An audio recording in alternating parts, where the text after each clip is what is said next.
time to kick things up a notch.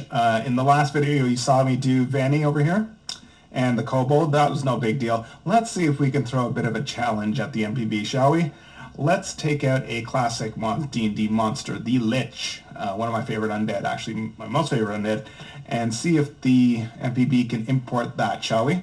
So just to switch gears a bit, we'll get this source from the monster manual this time, a PDF. So what I'm going to do is I'm going to go over to my PDF and I'm going to copy, same procedure, F4. It asks for the stat card test. Let's give it to it. Paste that in, say OK. And we get our macros down here for our player token. Peel off the library token like we did before, and we get the message in the chat window saying now that's been generated. That's good. So remember our steps. We double click on this guy, make sure that all his properties are in there properly. Looks pretty standard. Nope, that would put the saving throw modifier in there. So you don't have to worry about that during play. So that looks good. Go to the Notes tab. Remember what we said before about the kobold. You have to go through these powers in a linear fashion. Make sure the hash marks are at the beginning of the title of each power. Now this next one's a little bit long. Looks like it ends in second wind here. There should be indestructible for that. Yeah, there it is. So there's that hash mark. There's one on front of second wind. And here's something new. Recently added this feature. This last power here is the monster's aura. That is implemented as a power now. You may remember in 1.x it was just a property, but it's made a mistake.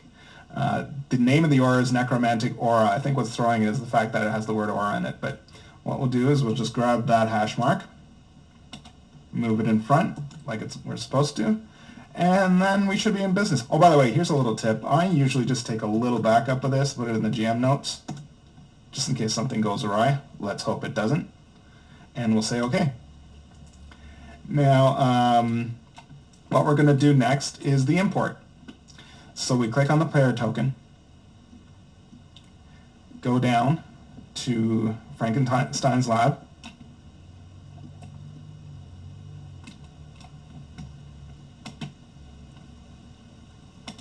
import monster power. The importing begins. The first power is Shadow Ray. And that's a range basic, so we'll do basic attack. Put range 20 in there, at will, attack, against reflex, okay. Necrotic, damage, looks good, type, put the hit text in, say okay. Frostburn is next. Okay, here it's made a mistake actually. It's put in one of the dice marks for the keywords, so no problem. I'll just highlight the keywords in the PDF, drag it over, drop. There you go. Nice and simple.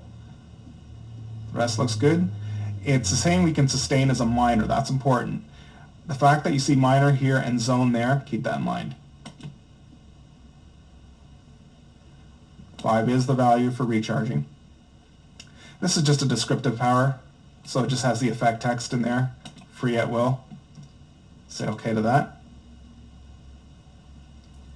Now this is a bit of a red herring. Okay, it found the phrase hit points, so it thinks that the power is going to heal the guy. It's not, so let's just say NA. That's a false recognition right there. No harm done. This is interesting. It's going to do a second wind power. Technically, we don't actually have to do this. We don't have to import this because, as you know, the framework has second wind. So, but you know what? Just for the heck of it, let's import it anyway. And it's recognizing that you get a defense bonus, as you know, for second wind. So let's say, okay, this does matter.